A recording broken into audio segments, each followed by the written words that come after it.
Good day. Welcome again. I hope you are following what I'm teaching you and that you are coping with your activities. And yes, generally that you are just enjoying this module. So my camera is on just so that you can once again see me, see that I'm old, see that I'm experienced, and then I will share the screen with you just now. Today's recording is the most important because today we're going to focus on medical negligence. And I think this is a reason why many of you joined this module. So from all the recordings, this one is the most important. Once again, I just apologize for my English and for my that I'm technologically disadvantaged, but forgive me. Okay, so I'm going to share my screen.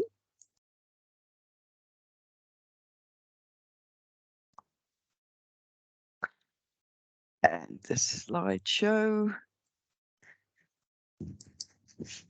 There you go. Okay. So in the previous recordings, I have introduced myself. So I am Professor Magda Slabbert. I'm a professor at the University of South Africa, and I am responsible for the content of this module. But your facilitator will interact with you on the forum, and the facilitator will post the activities, and the facilitator will also mark the activities online. Just because this is if I'm correct, the fourth recording. So let's just quickly go through some general matters again. Please keep an eye on your schedule so that you can see the due dates for your portfolios and also when the facilitator will be online, as well as when test one open and closes, etc. So you have to go to your schedule quite often just to keep record of what is going on.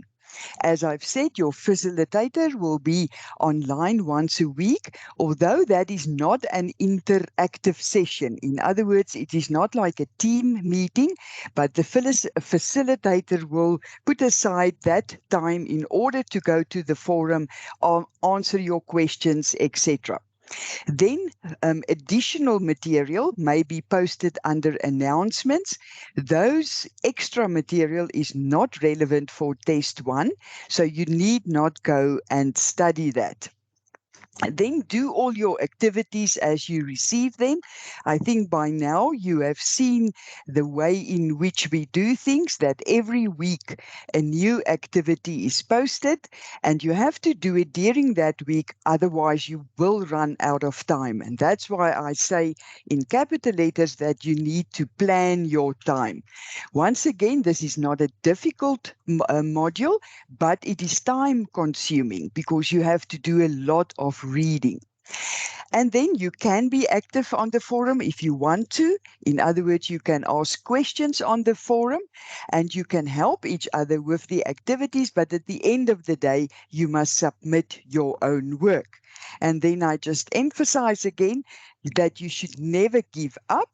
If you do run out of time because of commitments of your practice or that you have to go to court, etc., then please just speak to us. And if you've got a valid reason, then we will try to accommodate you as far as possible.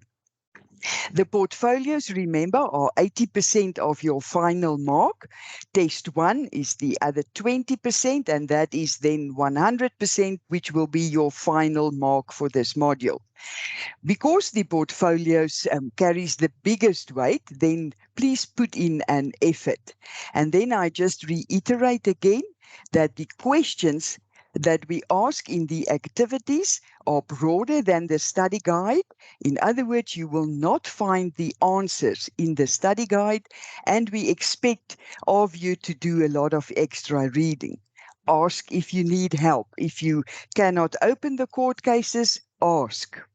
Okay, so that is just then background, just to check that everyone is on the same page.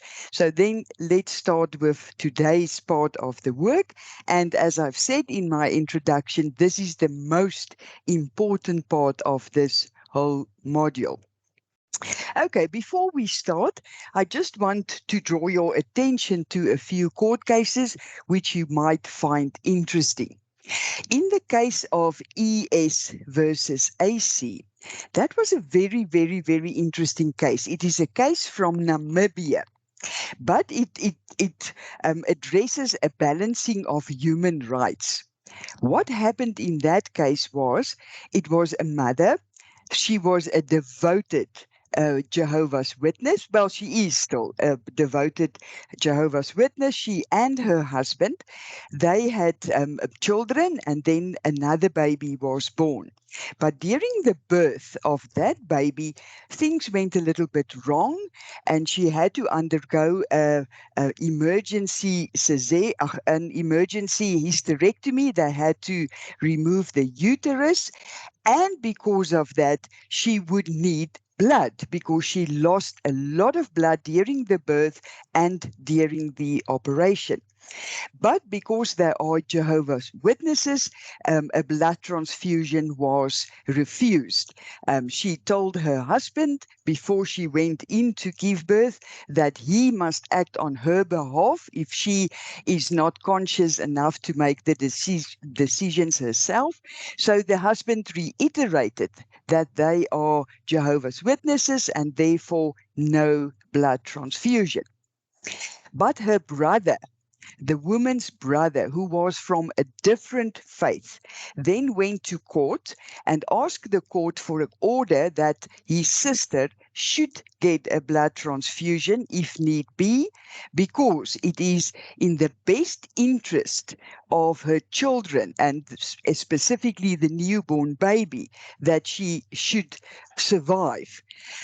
He did not present all the facts to the court, and the court gave the judgment in his favor that this woman must get a blood transfusion in order to save her life, because it is in the interest of the children that the mother should survive.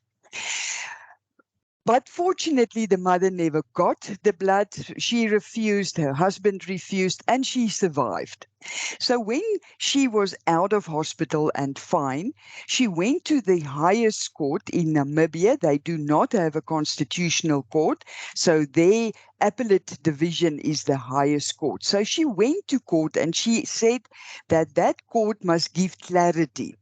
What should happen if another case like this ever presents? Her autonomy as an individual, her human right to autonomy versus the best interest of the children. And the court were three judges. One of our former constitutional court judges was also there. And the majority judgment said that the autonomy of the woman, her individual rights to make certain choices, trumps the right of the children to have a mother, or that it is in the children's best interest that the mother should live.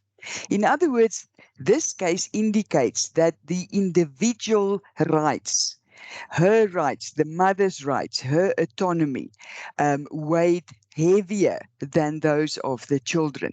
It's an interesting case to read because the minority judgment, it was two judges versus one.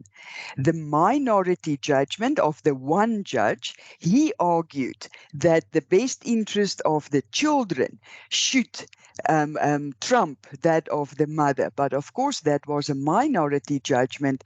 So it was the majority judgment that said that personal autonomy is the human rights that trumps all others. So that is very interesting. That is just something extra. If you are interested in it, you can read the case yourself. The next one, NC versus Engelbrecht. You will remember that in the previous recording, I explained to you in the recording of the Constitutional Court, I explained to you in H versus the Fetal Assessment Clinic, the case that went to the Constitutional Court.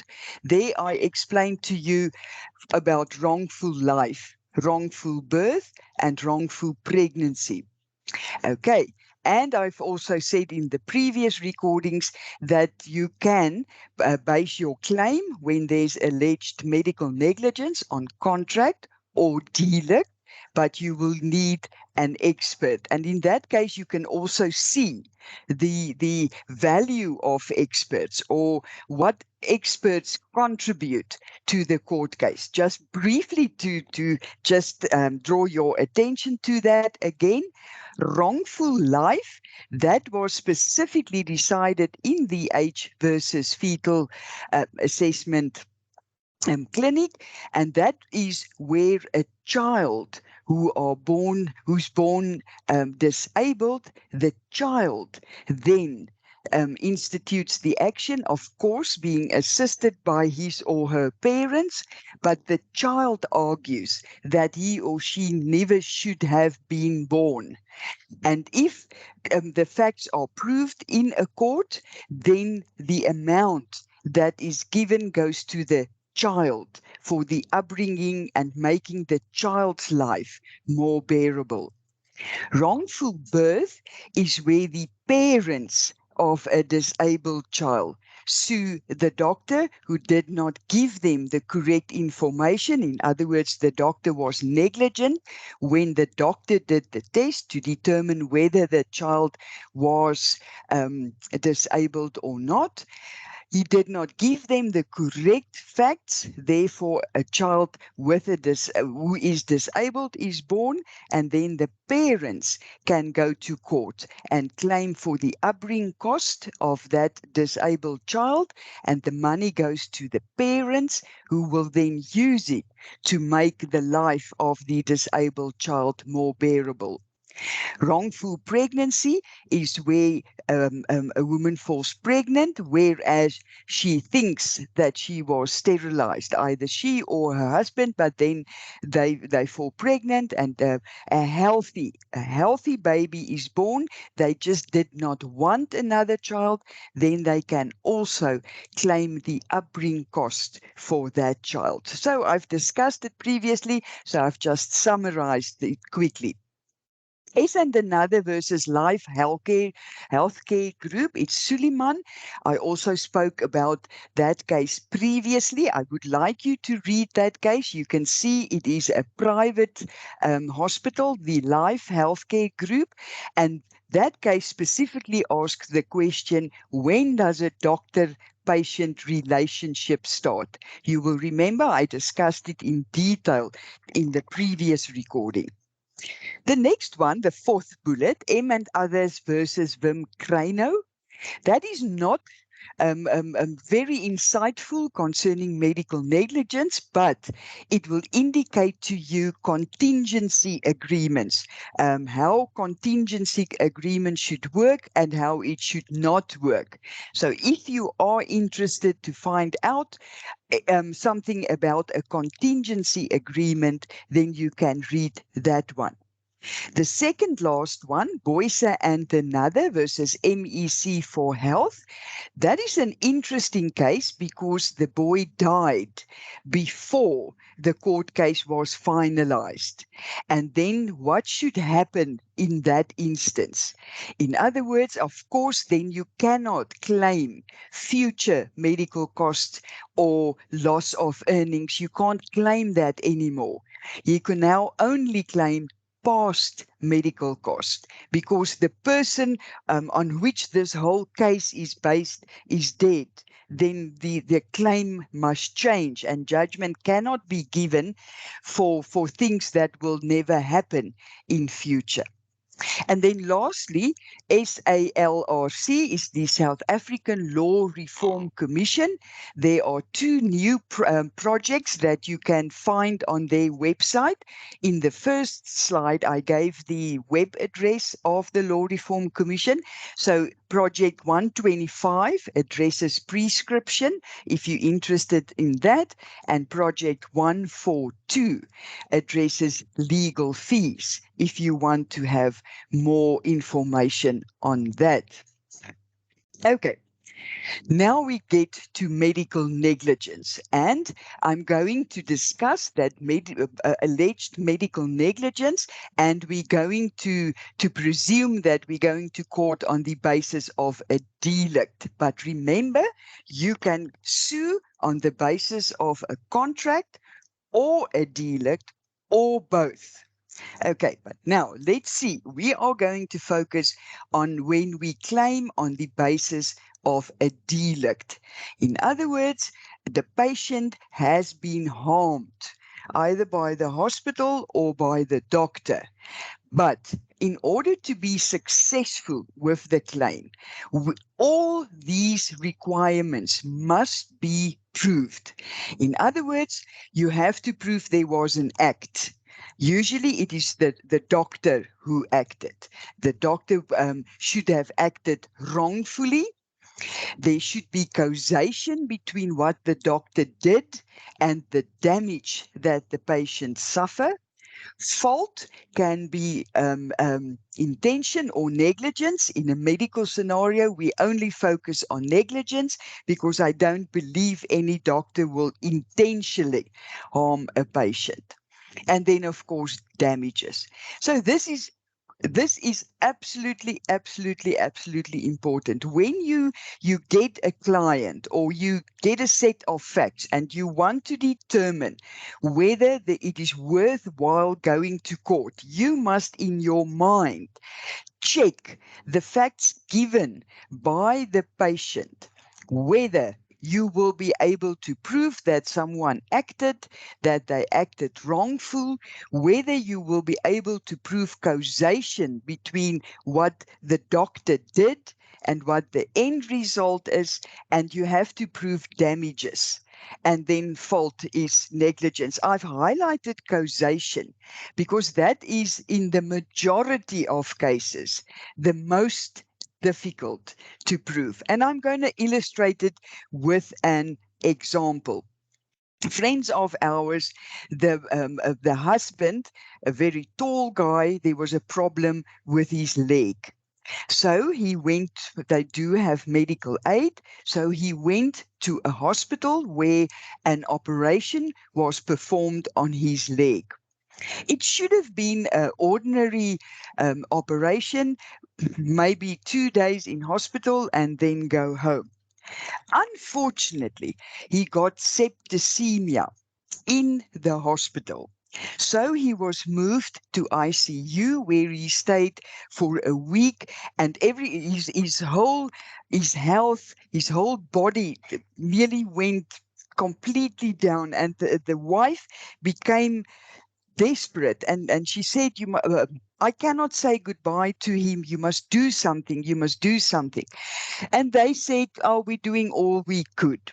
But then in a moment of desperation, she called her own GP. She explained to him, and the GP said, okay, let's move your husband from one hospital to another. So the wife had to sign all the documents, give permission. So in that absolutely nearly dead state, they moved this man to another private hospital. There he was in ICU again for a week, but he eventually recovered. So everything was done and he recovered. It took quite a long time for him to fully recover. In the meantime, because they were a married couple and that is how life goes, they wanted to have a baby. But the woman just couldn't naturally fall pregnant. She just couldn't. And then they went to the specialist, and the specialist did some tests. And then the specialist came and said he's very sorry. He doesn't think that they will ever conceive because the husband is sterile or became sterile.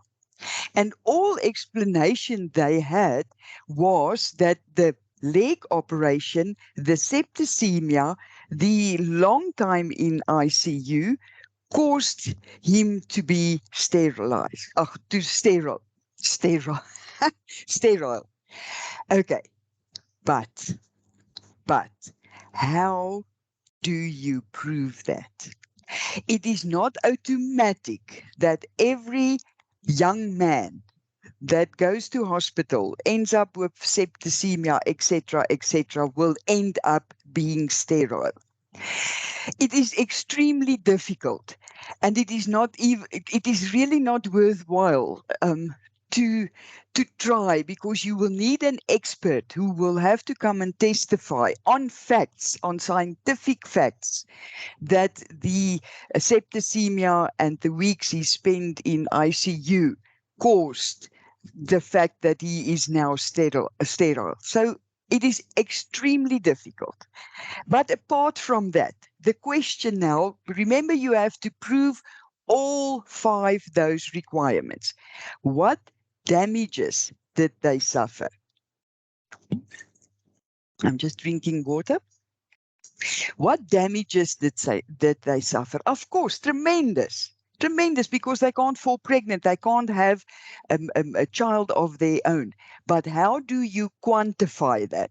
What will be the amount that you claim? It is not quantifiable what the life of a baby or being pregnant will entail. And as sad as it is, and as sad as it might sound to you when I discuss it, it's not worthwhile instituting action against either the doctor or the hospital. You will just not be able to prove all 5. You will have a problem with causation. You will have a problem with damages. And then the legal cost will just escalate. This is really, really terrible, but you have to prove all 5 before you will be successful. Okay, what is the test for medical negligence? I've shortened it, but please, as I say on this slide, go to your theory, your study material under this unit to see the full test and how it is applied. But the basic question that the court will ask is, how would a reasonable, competent practitioner, now I just speak of competent practitioner, but it can be a GP, it can be a specialist, it can be a nurse, in that branch of medicine have acted in a similar situation. Let me explain this to you. So there's a woman, she's giving birth. There's complications with the birth. What will a reasonable gynecologist, obstetrician do in such a situation? Will he demand emergency cesarean section? Will he suck out the baby with suction instruments? How will a reasonable, competent gynecologist act in that specific same scenario? If the body of gynecologists, the expert witnesses, then say any gynecologist within those circumstances would have used a suction mechanism to take the baby out, then the one who did it will not be negligent. In other words, the test is, when things went wrong, did you act like the reasonable, competent practitioner with your skills, with your training, etc.? Now, how do we know whether the person acted reasonable or not? You will need an expert witness. And this is why medical law is exceptional. I've told you, apart from that, it overlaps with the law of delict, the law of contract, constitutional law. Last time we also spoke about a little labor law. So medical law is all over these legal fields. But there's one thing that medical law cases needs, which is not always necessary in other legal fields, and that is an expert witness. If you do not have an expert witness, you do not go to court on the basis of medical negligence, because you will not be able to prove your case. You need a person, let's say the alleged negligence happened with an endocrinologist, then you need an expert in that field. If it was a physiotherapist that did something wrong, you need an expert physiotherapist to come and testify. So it is extremely important to find expert witnesses. You will see when you read any medical negligence case, there's always expert witnesses for the claimant, expert witnesses for the defendant. Where do you find them? This is just a suggestion. Of course, you can speak to colleagues, and the colleagues can also tell you whom they use, or you can read court cases and see what expert testified there and then try to get hold of them. But a suggestion is to go to the health departments at universities. The professor in urology, the professor in gynecology, the professor in pediatrics, or the senior lecturer in some or other field. They are usually on top of the newest developments, but be careful. The defense can come and say, or under cross-examination, ask your expert witness, who is a professor, when last did he or she perform uh, an operation or performed a delivery, a vaginal delivery of a baby. Because sometimes professors at universities, although they have the biggest knowledge, theoretical knowledge, they are not that much involved in practice. But it is a good way to start at universities if you've got nowhere else to find an expert witness. And then you can also go to the website of the South African Medico Legal Association, and the abbreviation is SAMLA. That is an association between medical people and lawyers. And on their website, there is a list of experts. There's a list of people who are willing or have experience in being an expert witness. So you will see there the doctors, the speech therapist, the physiotherapist, the biokineticists, they are all there. And all of them have an interest in the overlap between medicine and law. So they are qualified scientists and they are willing to go and testify in a court as an expert witness. Okay, so if you now get an expert, of course, the defense will also get an expert. Whom then must the judge believe? If both teams of experts are equal in their scientific knowledge and how they explained for the judge what happened or what probably happened during the alleged medical negligence, if both teams um, present their case very well, how does the judge decide? If you read the case of Michael versus Lingfield Park Clinic, that it went to the Supreme Court of Appeal. There the judges make the comment and they say they favor the expert who comes to court with logical reasoning. In other words, the expert that can explain to them, the judges, logically what happened during that operation or where the negligence was.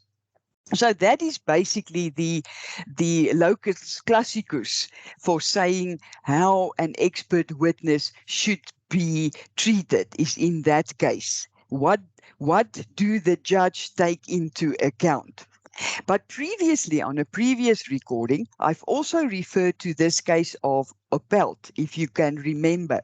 It went to the to the Constitutional Court, and I briefly told you it was a rugby player with a neck injury, and he was moved from one hospital to the others. A very, very interesting case. Read it, because there were two phenomenal teams of experts.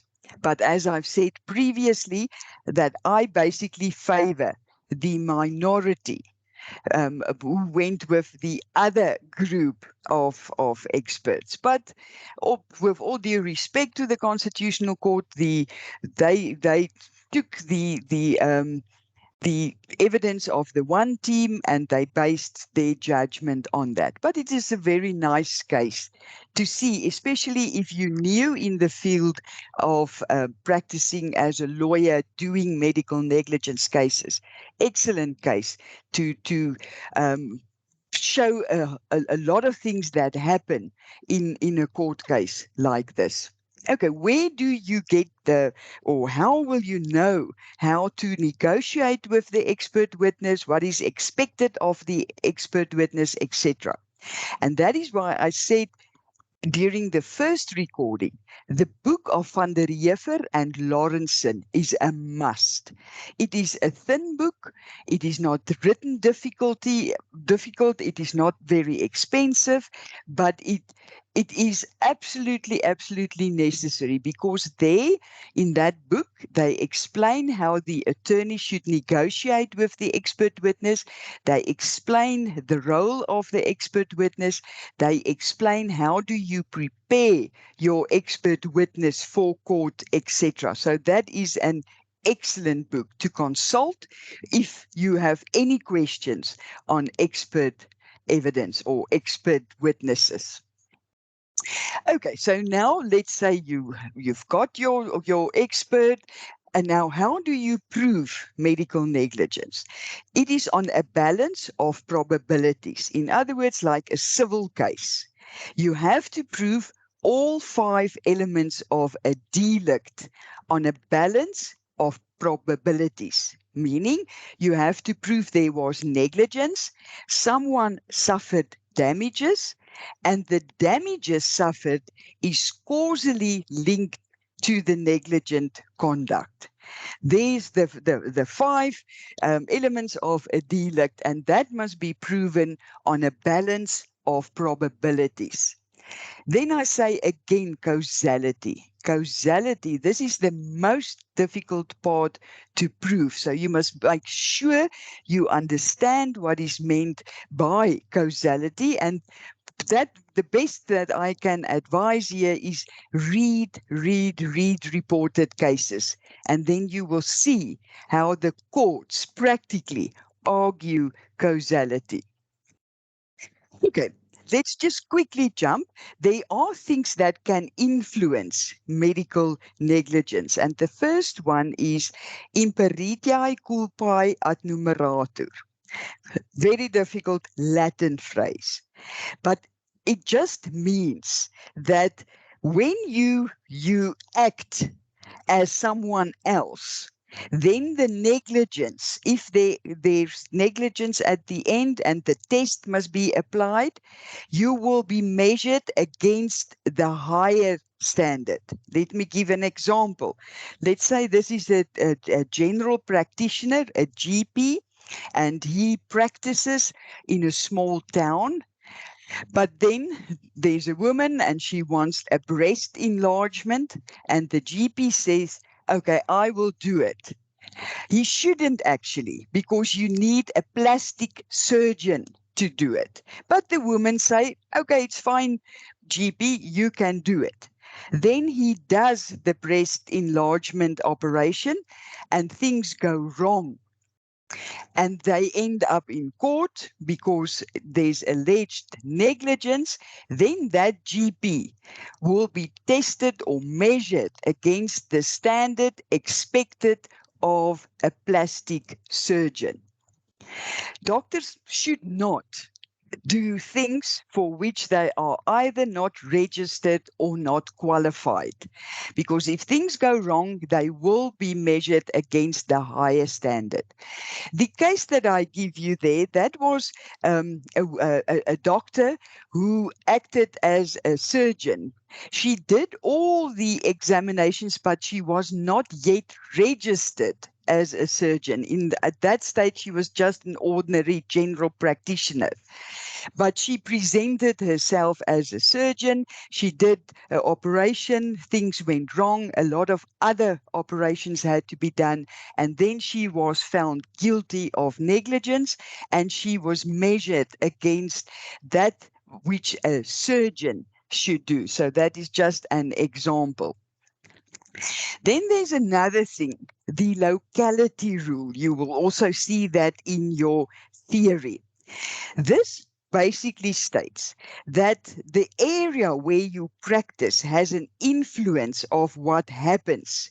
For example, can you expect a doctor performing an operation in Sheshegu or Bella Bella or Chris Hani Baragwanath, can you expect the same from that doctor than what you expect from someone in Morningside Clinic or a private hospital in the middle of Cape Town?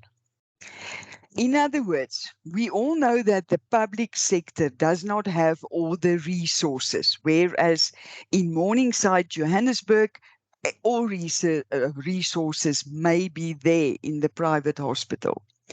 Will it be a counter argument if you are in court for alleged medical negligence to say, but to the judge, that the judge should take into account that you performed the operation in a rural area and that the judge shouldn't measure you or compare you to a specialist in the middle of Cape Town, in the middle of Joburg, in a private hospital.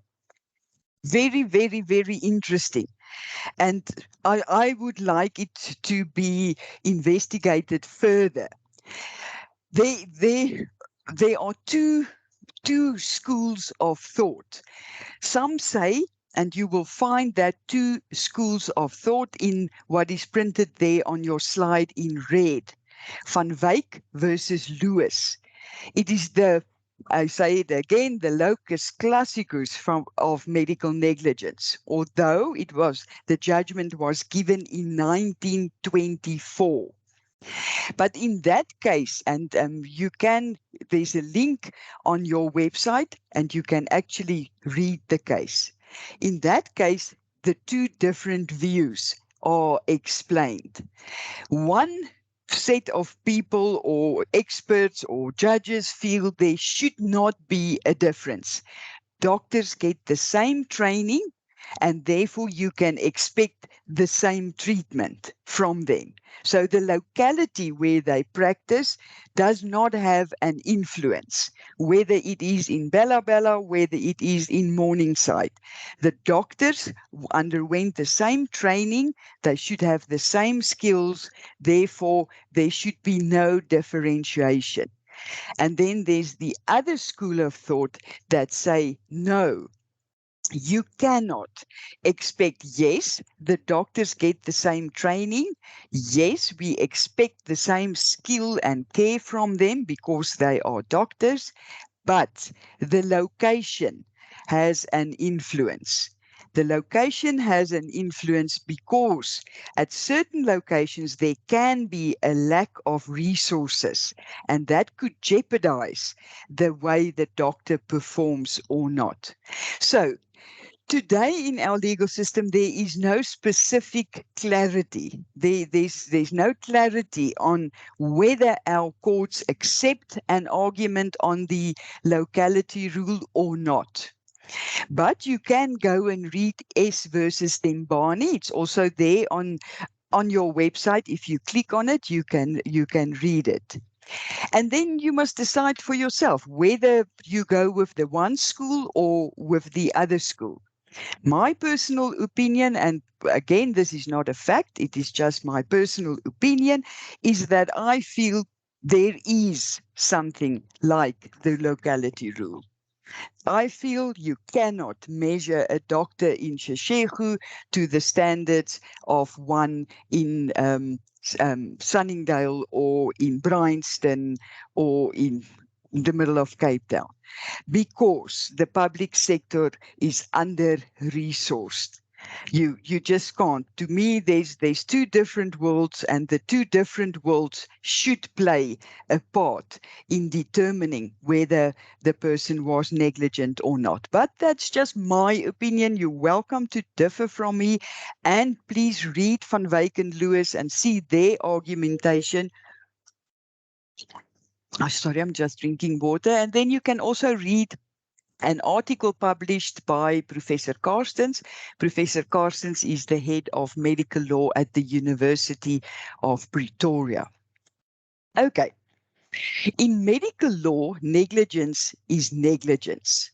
Okay, so in other words, you will not argue in court when you argue alleged medical negligence. One of your arguments cannot be that this person was grossly negligent.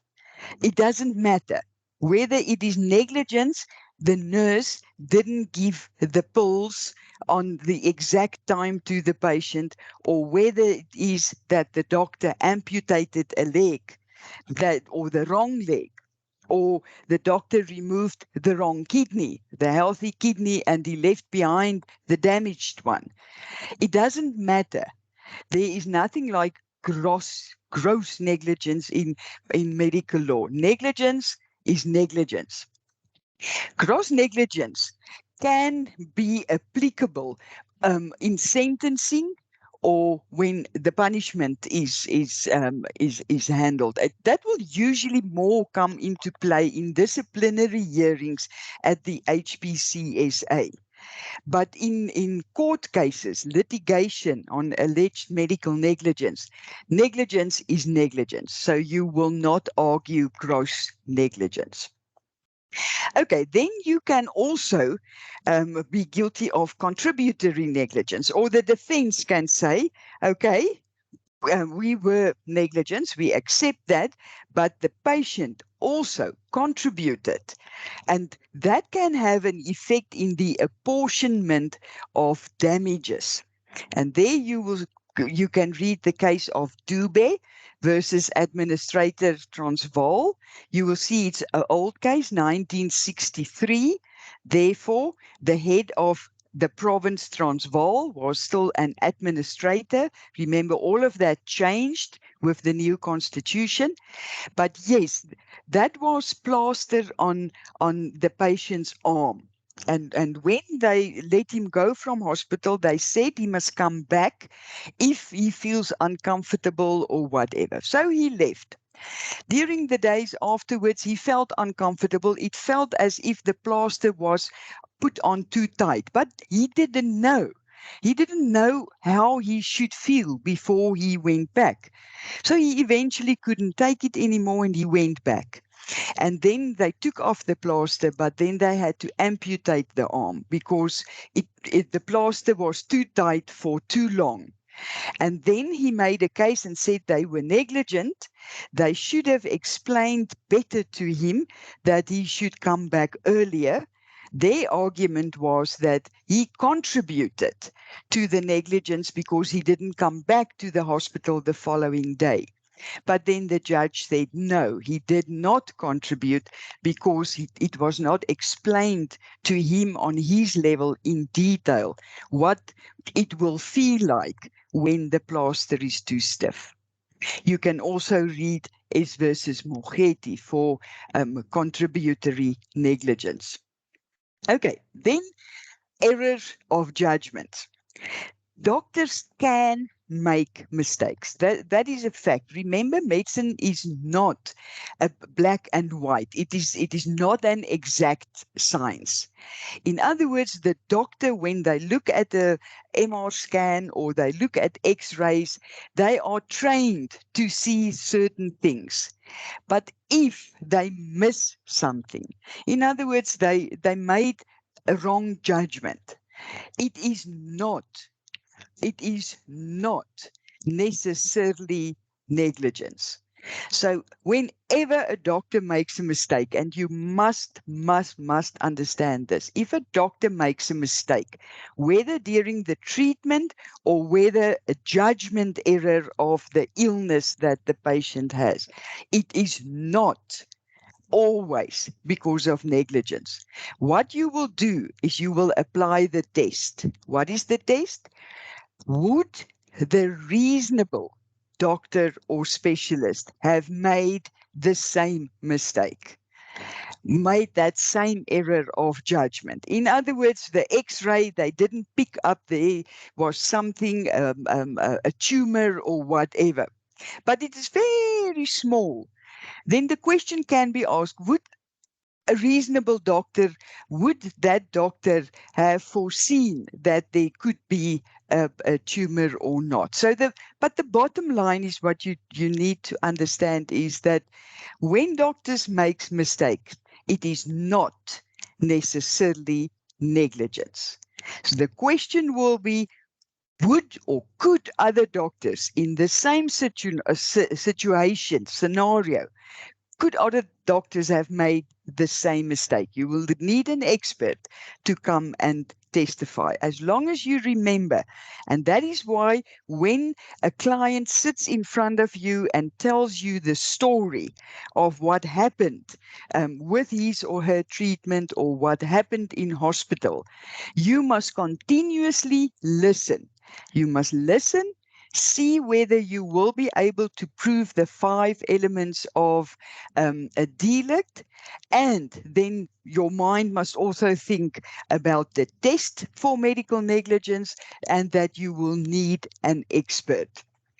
And then, of course, also, if the client tells you that he is now suffering from cancer, very bad cancer, and he only has 3 months left to live because the doctor did not detect it earlier. Stop. It is not necessarily negligence.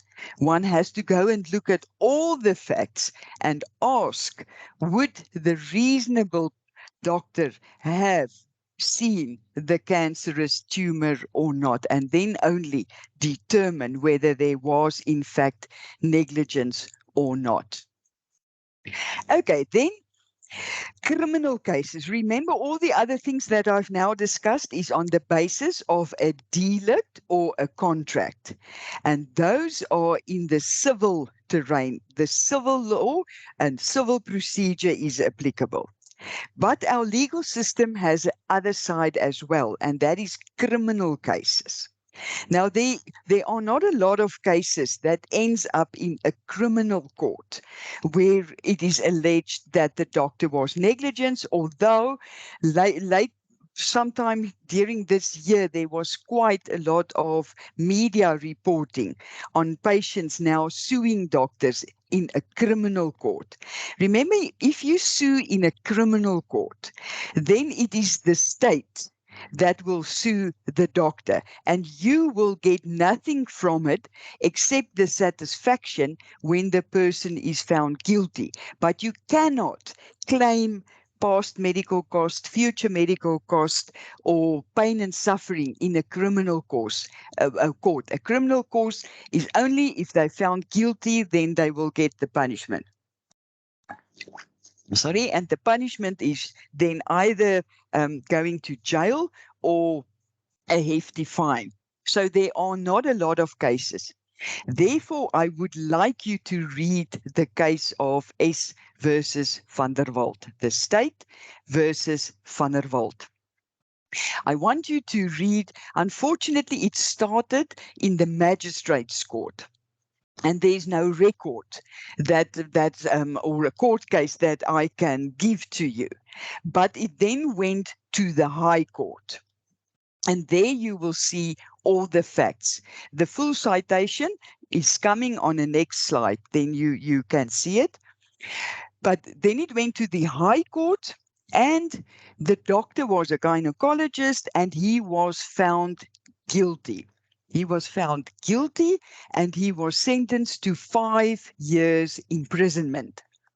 He did a huge part of that sentence. He was physically in jail. But then his legal team went to the Constitutional Court. And the Constitutional Court is what happened there is extremely interesting, because on a technical point, the Constitutional Court then said that the regional magistrate erred. First of all, because she used textbooks, when she included that in her judgment, and she didn't tell his legal team that she will be using those books so that they can question the authenticity of the authors and the books. So it was a technical mistake that she made, and there was another area also which they found she made a mistake, and then the Constitutional Court said that he did not have a fair trial, and therefore he is not guilty of negligence, and a new case de novo should start if the Director of Public Prosecutions from Mpumalanga feel that it is worth to institute a novo case, a new case against this doctor in a different court with a different magistrate.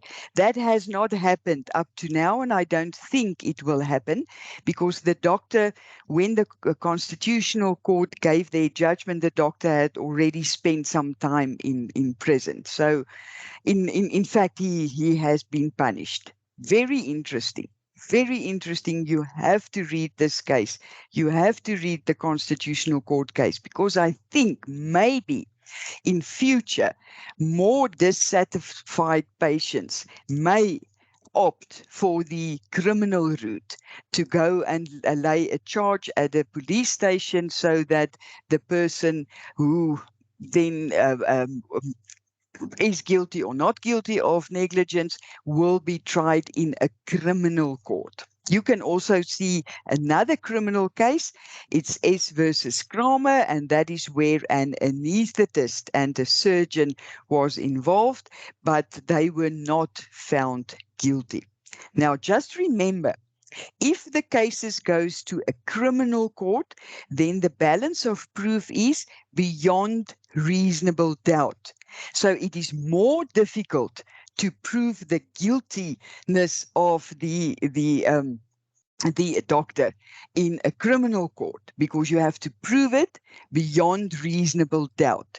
Remember, in the civil case, where you go on the basis of a delict or a contract, you only have to prove it on a balance of probabilities.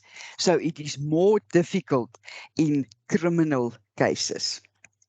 Okay. Now something just for interest.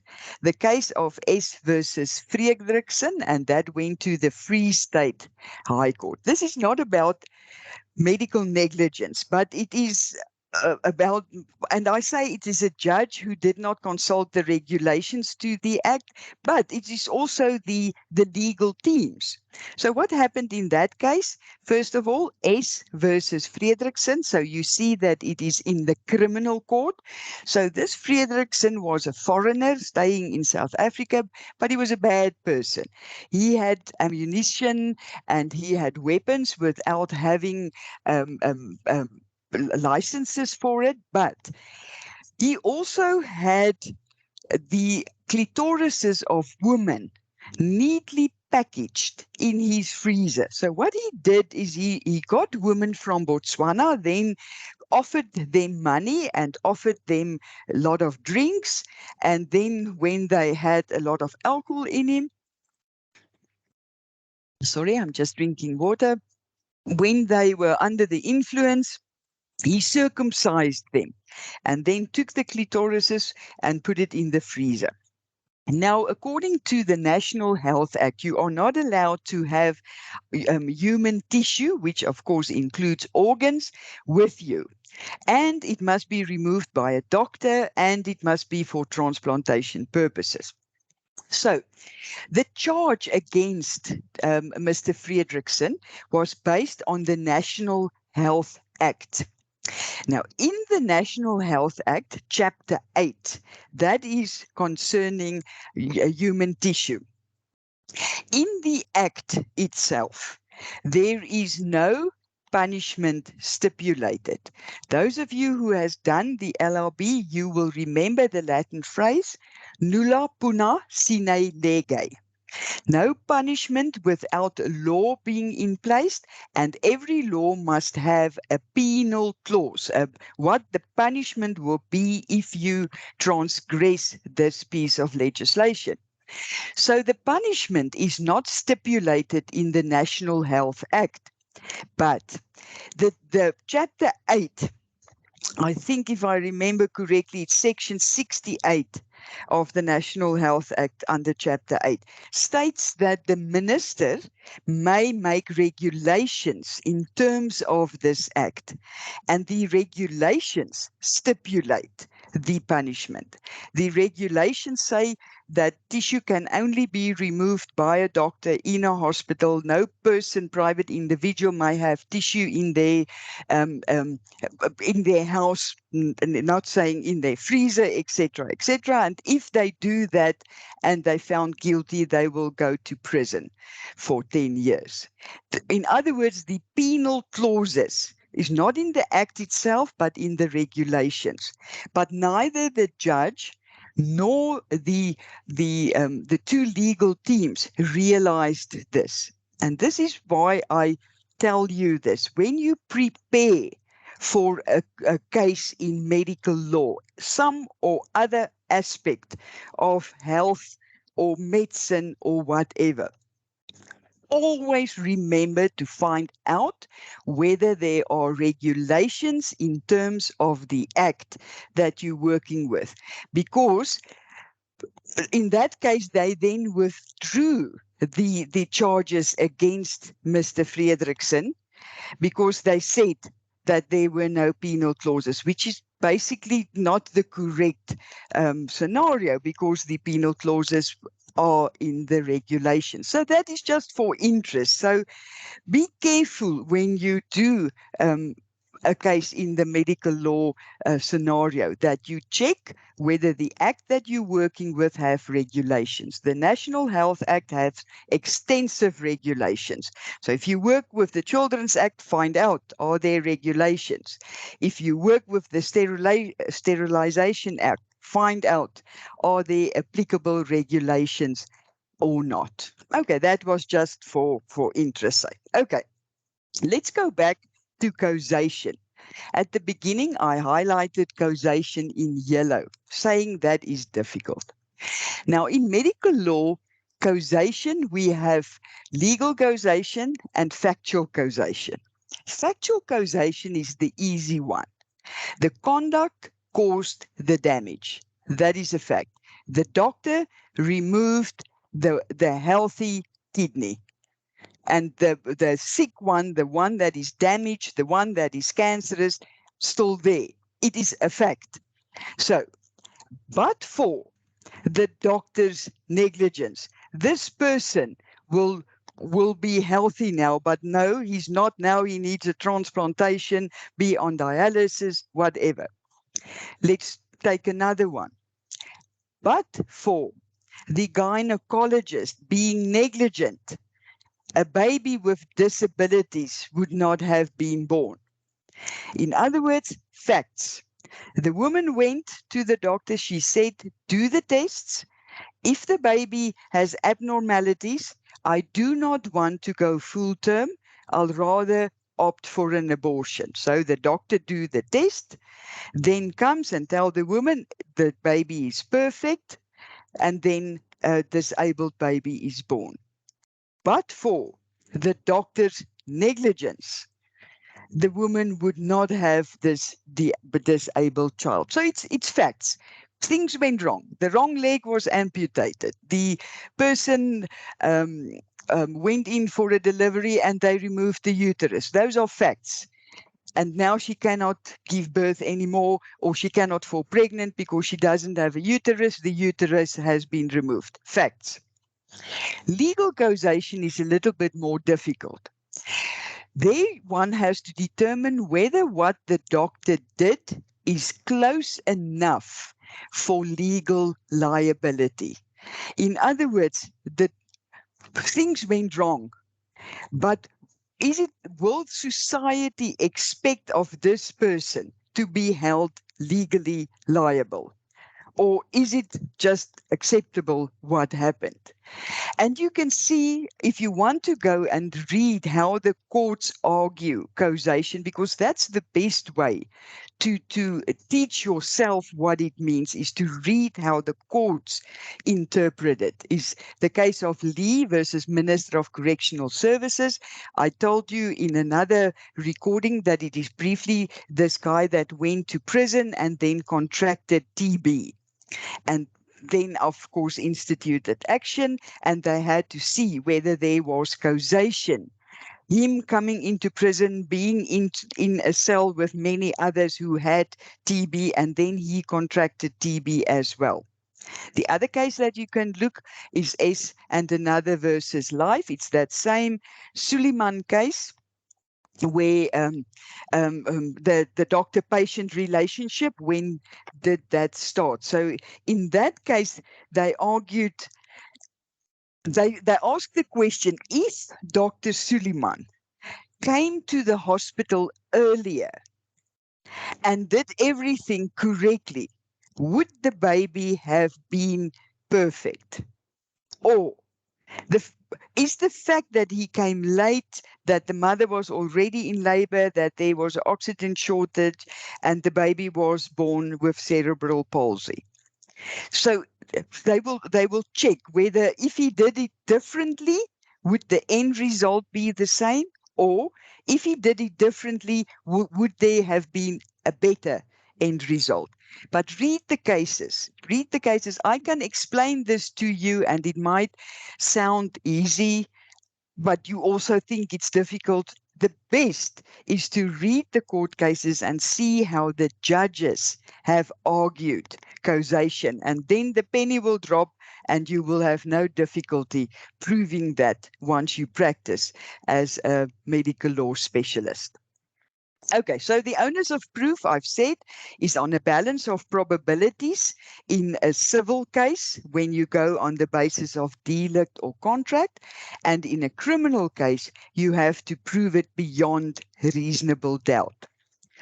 Now, sometimes you will get a client, and the client will come to you, and the client will tell you that she went to hospital. The doctor did the operation. A few months later, after she has been discharged, she had, for example, intense abdominal pain. And she went to a doctor, and the doctor took a MR scan or x-rays or whatever, only to see that a small scissor has been left in her abdomen by the doctor who performed the operation. Now, the majority of us will immediately think, this is negligence. This is negligence. No one leaves a scissor in another person's abdomen intentionally. This is negligence. So you listen to the patient and you think, we're going to institute action and we're going to claim a lot of money. Be careful. Be very careful. Because in proving medical negligence, the facts never speaks for itself.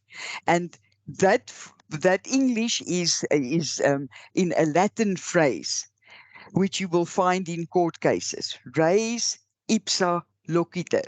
The facts speak for itself. That is not an accepted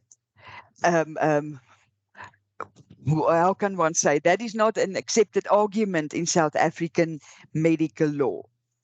In other words, you can listen to your client. It can seem obvious that this was negligence, but you must first go and look at the facts.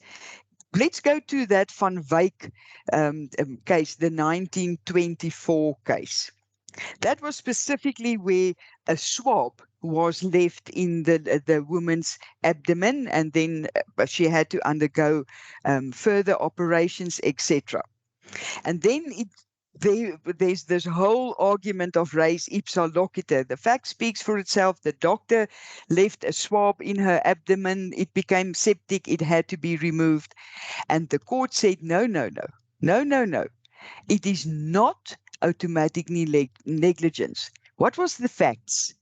And then if you go and read the facts, what happened in Van Wyk versus Lewis is that the doctor had to close the woman's abdomen because time was of the essence. If it took too long, she would have died.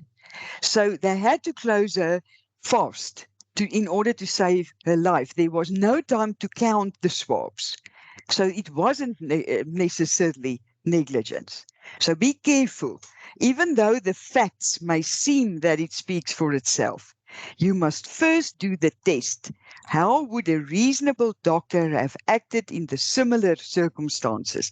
Look at all the facts. See whether you can you can prove all the 5 elements of a delict, and then have an expert to come and testify on your client's behalf. Then only can you be successful.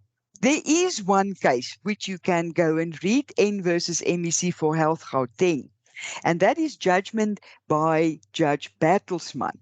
And there he applied res ipsa loquitur, but there the facts was so obvious that he had no choice than to give judgment in favor of the woman on the basis of res ipsa loquitur. What happened there is the woman went to hospital, she gave birth. It was a difficult birth. It was a cesarean section, and during the cesarean section, the baby's arm was cut. The woman herself had huge problems with the wound. So it was for 3 days. The baby was born alive, but for 3 days, she couldn't go to the neonatal part of the hospital to look after her baby because she herself was in pain and suffering, etc. So she went down to see her baby the 3rd day, only to find that the baby have not been fed and that the wound was not attended to. And I mean, that is the worst scenario you can think of. How can a newborn baby not be fed, and how can they not attend to the wound of a newborn baby and just leave it there for the mother to come? And the mother on herself had problems with her cesarean section, and she couldn't. And Judge Bertelsmann was so angry, and he said the fact speaks for itself that the MEC for Health, the public sector, was so badly negligent, so he gave judgment in favor of the woman. But please go and read it and see where he specifically uses the words res ipsa loquitur, and then explain how awful the facts of the case is, and that he can come to no other conclusion but that there was absolute negligence on the side of the public sector. Okay. Remember at the beginning, I told you that all doctors and nurses working in this public sector in state hospitals are employees. And therefore, the doctrine of vicarious liability comes into place. What does it mean? It means the employer is responsible for the actions of the employee. In other words, the state is the employer. Who is the head of the state at the province is the premier, and just as part of his team, we have the member of the executive committee for health. They therefore are the employer of everyone working in the state sector, the doctors and the nurses. So if something goes wrong in the public sector, then the state is responsible for that. Sometimes doctors also use a locum. A locum means someone standing in for that doctor who is on holiday or is ill or whatever. And I just refer you there to an article that myself and a surgeon have written. When you use a locum, this happens rarely, but you might come across this in disciplinary hearings at the HPCSA. Because if you, as a registered doctor, employs a locum, you must be very clear whether the locum is then your employee or whether the locum is an independent contractor, and you can only use a locum for a maximum of 6 months, and the locum needs to have insurance, NPS, the insurance if things go wrong. But I've just alluded you to that. Those of you interested in that, or if you come across a case and you have to go and defend someone at the HPCSA because a locum scenario, then you can read the article if you want to. Now, the case of S versus Kramer. Sorry, I'm just drinking water. You can see it's a criminal case. It's the state versus Kramer. And in that court case, there was a surgeon and an anaesthetist. And in that court case, the following was said. They are not agents of one another. They are not employed and controlled by one another. Each one performs a specific specialized function as a part of a team consisting of a surgeon, anaesthetist, and the nursing staff. The one is therefore not responsible for the other's conduct in their field of expertise. This is extremely difficult in a South African scenario. In the UK, they have a doctrine known as the captain of the ship, but that is not part of South African law. In the UK, when an operation is done and it is a team, you have the surgeon, you have the nurses, you have the anaesthetist. There's, in other words, 3 role players. Who is the captain? Who is in charge? Now, in the UK, the surgeon is usually the one in charge. But here in South Africa, we have no such doctrine. Remember, at the very beginning, I explained to you that all doctors, physiotherapists, speech therapists, everyone registered at the HPCSA, they are all independent contractors in the private sector. They do not work, they are not employees of a private hospital. Now, because they are all independent contractors, who is the leader? Who is the captain of the ship?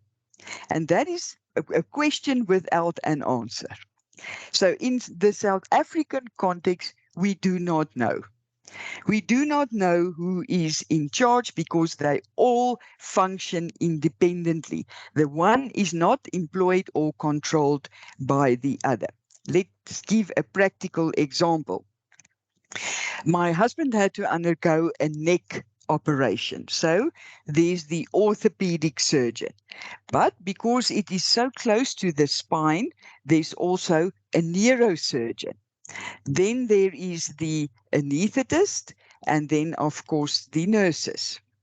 So he went into hospital. So just by the way, before he goes for the operation, all 3, the orthopedic surgeon, the anaesthetist, and the neurosurgeon, they must all get his informed consent.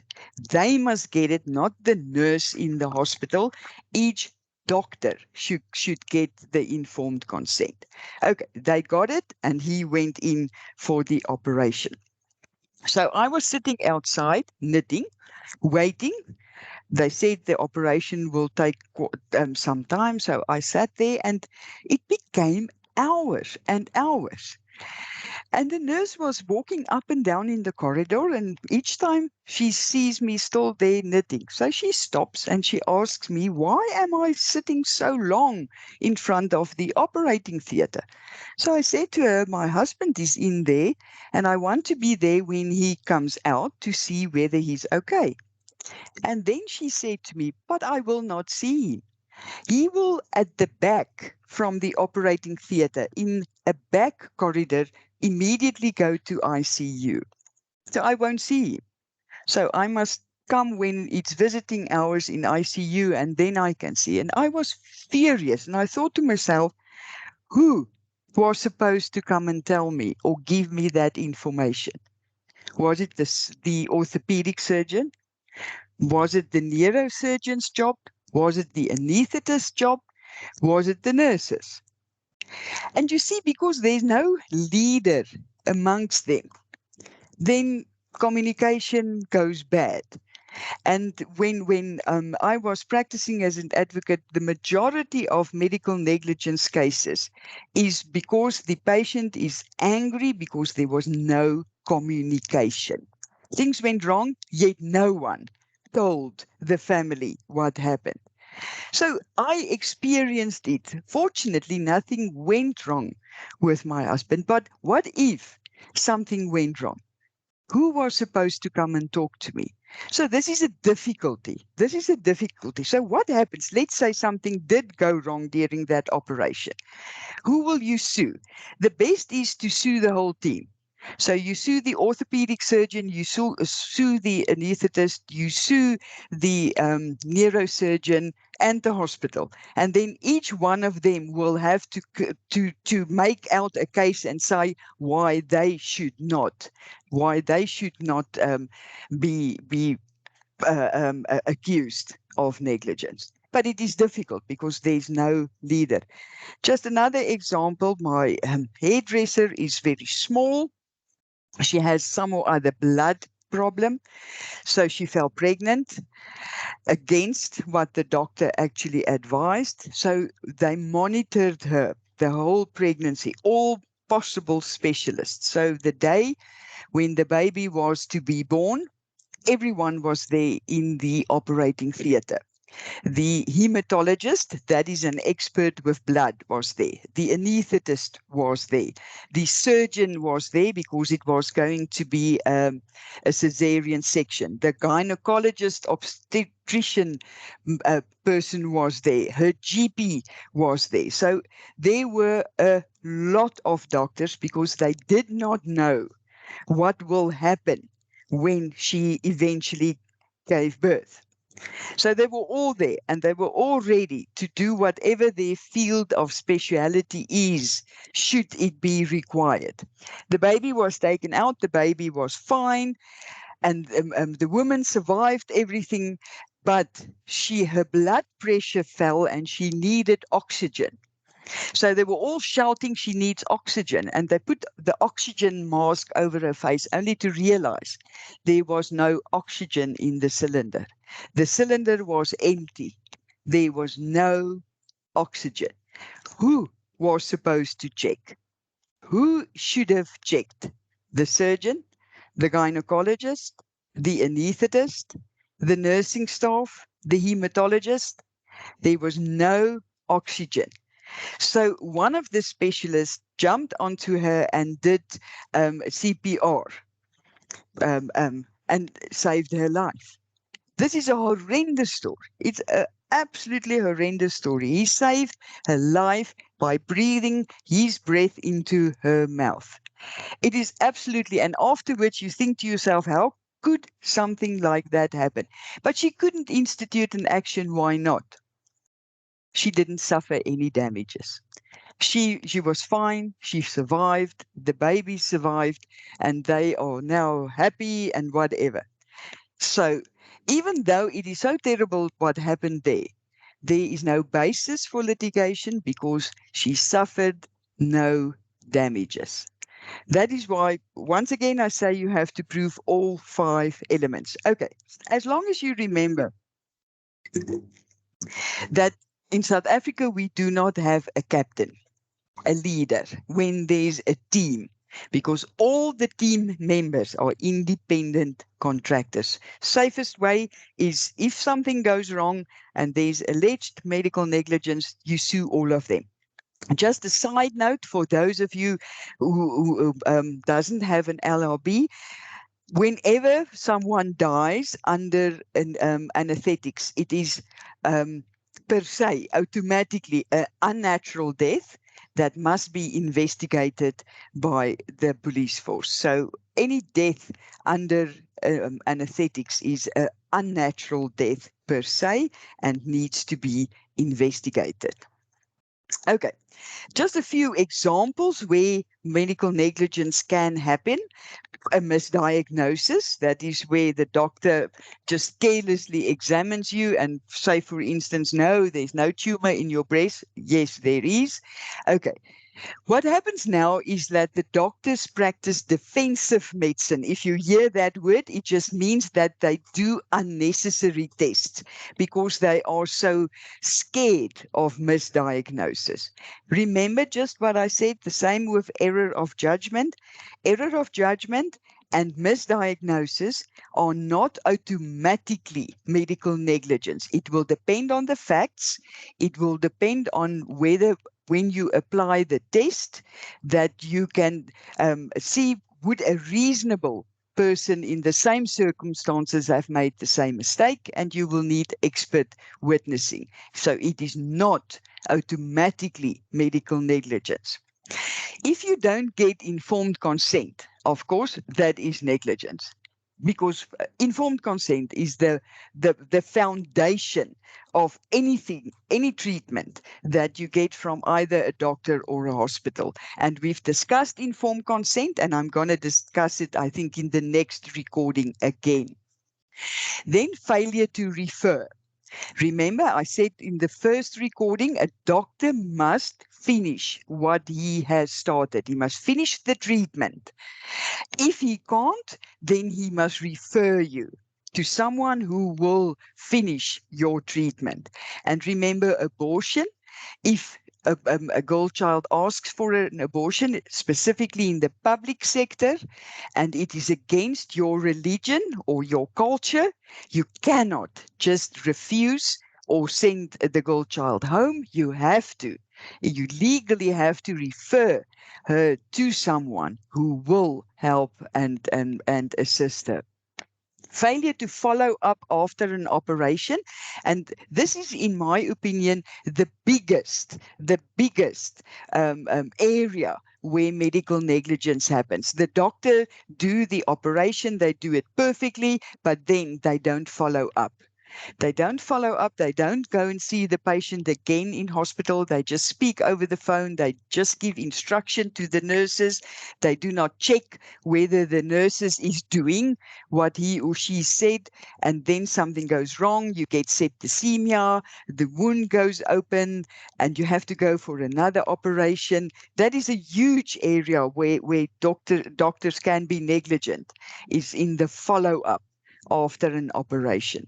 Okay, then obviously there are obvious mistakes that can happen in surgery, where a wrong leg is operated on, where there's something on the face and the jaw is broken, or they follow the wrong procedure for the wrong patient. These are certain examples of medical negligence that can occur. The biggest or the most expensive cases occur in obstetrics and gynecology, because when a baby is born with cerebral palsy because of a lack of oxygen, then they can claim a lot of money, past medical expenses, future medical expenses, loss of earning capacity, loss of amenities of life. So that is a very dangerous area. And unfortunately, the public sector makes a lot of mistakes in that area of obstetrics and gynecology. Or the doctor can prescribe the wrong medicine. They can use faulty equipment. Radiology is where x-rays are taken. You can be burned by these machines. Remember blood transfusions, that Jehovah's Witnesses, they do not consent to blood transfusions. If it's adults, they can, because of their autonomy, refuse a blood transfusion. But remember, if the parents refuse that the child should get a blood transfusion, then that will be overruled because of the Children's Act. because of the best interest of the child. If the child, him or herself, refuse a blood transfusion, let's say they are above the age of 12, they are mature, they understand what's going on, and the child, him or herself, refuses a blood transfusion, then one has to respect that. But then the child must be older than 12. That is Section 129 of the Children's Act. But if the child has no feeling, no say, doesn't matter, but the parents refuse, they can be overruled because of the Children's Act. In the past, one had to go to court and get a court order that the child must get a blood transfusion. That has now been changed. It is not necessary to go to court and get a court order anymore.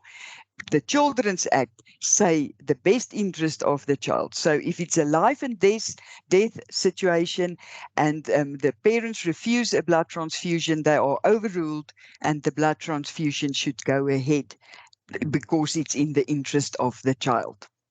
Okay, then surgery. The locus classicus of medical law, also on informed consent, is Castell versus de Greef.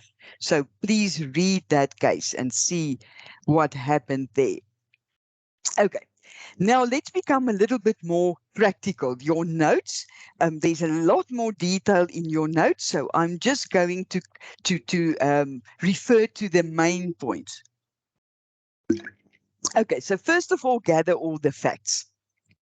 So the client who was a patient will come to you and then ask the person to tell what have happened. But I want to warn you here, and that is that a person who has been offended or who has been damaged or who just came out of hospital or just finished with the treatment of the doctor, remember selectively. They are not going to give you all the facts from the start. Always, always, always remember this. Because if they leave out certain facts, it can change the whole case.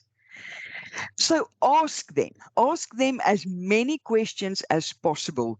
What some attorneys do is that they say the patient must go and write down what have happened, and the client must write how he or she was before the operation. Then they must recall everything they can remember about the operation, and then they must write how they are now after the operation, so that you can determine what went wrong. Remember, you now in your head must think of the damages that you are going to claim. So you can either ask the person to give it to you orally and you make notes, or you can send the person home and ask them to go and write you down these facts. Ask as many questions as possible, always remembering that they are going to leave out some facts. Okay, but let's say you have now listened to the story, you have made notes. In your head, you have the 5 elements of a delict and you're testing it while the plaintiff is speaking, and you think there's a possibility for a case. I just want to interrupt myself here. Remember, the person who suffered the damages must come and institute the action, unless it is someone that the patient who died is supporting. For example, if my husband died, then I can go and see the attorney because he was the breadwinner and now I am losing my support. So then I can institute action. But my husband's brother cannot institute action. My husband's mother cannot institute an act. That it must be the person who has suffered the damage, him or herself. They have locus standi, not a friend, not a son or a daughter or a brother or a sister. Only scenario is where the person supported someone and then the supporter died. Then the person who has been supported can then go to an attorney. But the other people, the brothers, the sisters, the uncles, the aunties, they do not have locus standi. They cannot institute action. Okay. But now you've listened to your client and you think there is a possible case. What I suggest, and this is absolutely free for anyone to do as they please, I like to ask the client, what does he or she want? Do they want revenge?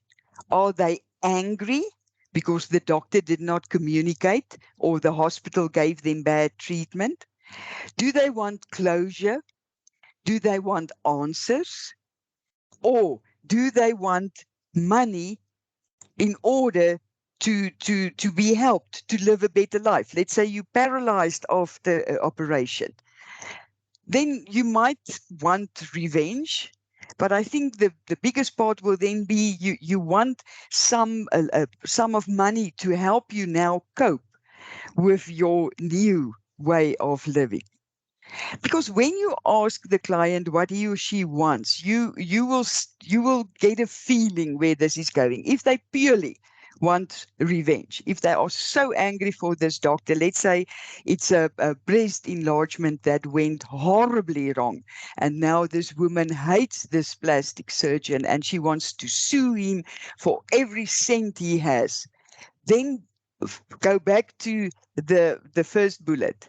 She's going to leave out certain facts because she is so angry. So you will have to determine the real facts. Okay. But let's say you now have your client's version. Then you get the hospital reports or the doctor's reports, depending on where this alleged medical negligence happened. So you get all the reports.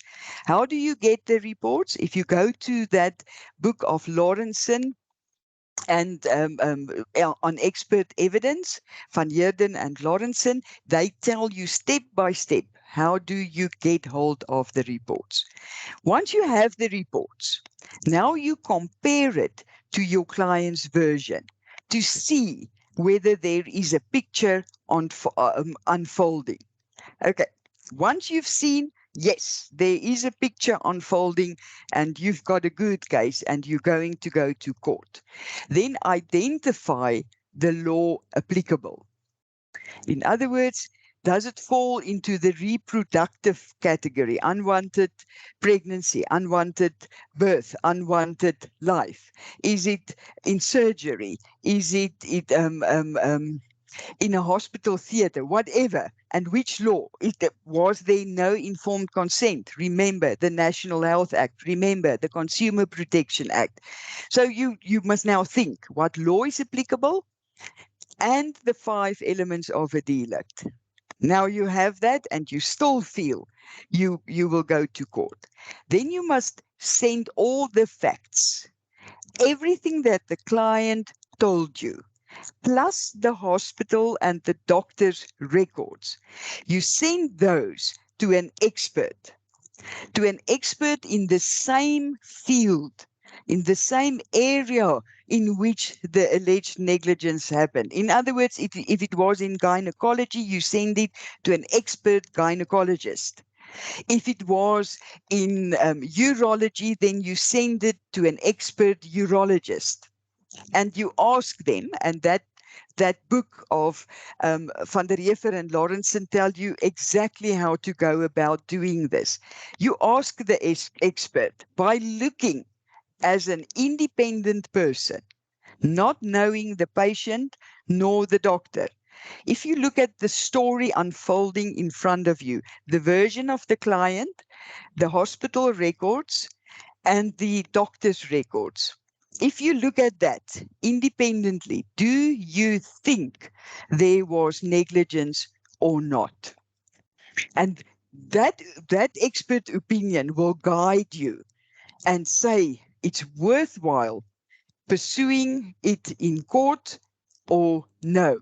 This is just an a sad state of events. It could happen to anyone, and the experts say, I do not think you have a case because any reasonable doctor would have done the same. Then you know it's not worthwhile going to court, and then everything stops there. But if your expert opinion is yes, the expert says he suspects there's negligence, then it's worthwhile to issue summons and to start with the actual litigation. Just remember that the new court rules requires that in medical negligence cases, you must first pursue mediation. You must first pursue mediation because mediation is faster and people argue it is much cheaper. So the court may ask you, did you first try mediation before litigation starts? So just be aware of that. If you want to work out damages, then that book of Potgieter may help you. The quantum of damages that can give you an indication of in what direction you must go when you have to work out the damages you are going to claim in litigation. Okay, I would like you to go and read this case, and as far as I know, it is in the theory of your unit. You can click on it and then you can read it. Why I want you to specifically go and visit this case. It is a 2022 case, so it's very recent. But it's the same scenario. It's a public hospital. A baby was born, lack of oxygen, and the baby suffers from cerebral palsy. What is interesting in this case is that the parties agreed on the facts and the findings of the expert. In other words, it was not argued in court. They agreed on it. So what was left to the court is to determine the damages to be paid out. And in that case, they go into detail. How do you determine the loss of earning capacity? You use an actuary, but in that case, it will show you step by step how it is done. Also, they address how do you claim and determine past and future medical and hospital expenses? How do you determine general damages, the loss of the amenities of life, pain and suffering? So this is an excellent example for you to see, which you can use as a president in future when you have to argue the same things. What is also very interesting in that case is they discuss the contingency fee agreement and how that influences the final amount of damages that is claimed. Also very interesting in that case is they discuss that there must be a trust. A trust must be created so that the money goes to this child to help this child. Because otherwise, if there's no trust and the money is paid to the parents can do anything with that lump sum. They can go and buy an aeroplane for that matter. And then the poor child just suffers. So in that case, they specifically say, who and how must a trust be established so that the money, the amount awarded as damages must go to the trust, and then the money must be released bit by bit in the best interest of the baby who's suffering from cerebral palsy. And also in that case, you will see the number of experts. And if you just see the list, and remember, there's two of each. There's 2 speech therapists, 2 physiotherapists, 2 architects, 2 dental experts, because one is for the plaintiff and one for the defendant. And you know, when you use an expert, that expert must be paid. And they do not come cheap. And that is why it makes court cases concerning cerebral palsy so extremely expensive. But please, if you do not read any of the other cases that I have referred you to, please go and just even page through this one, because it is a summary of everything you need to know if you want to practice in medical negligence. Okay, so the last few slides, I have just listed some cases for you so that when you need examples, you are confronted with a certain set of facts and you need guidance, then you can go to these cases. So all four of these cases are the same, and I call them the Lushaba cases. And it is terribly sad what happened in that case because it illustrates terrible bad lawyering as well as medical negligence. So I love these four cases. It is so informative. It will teach you so much. So if you have time or capacity, go through all of them. It ended up in the Constitutional Court, and once again, like that criminal case, on a technical point, then the Constitutional Court made its judgment. It is really bad. Okay. If you want to know more about expert evidence, you can read through those cases.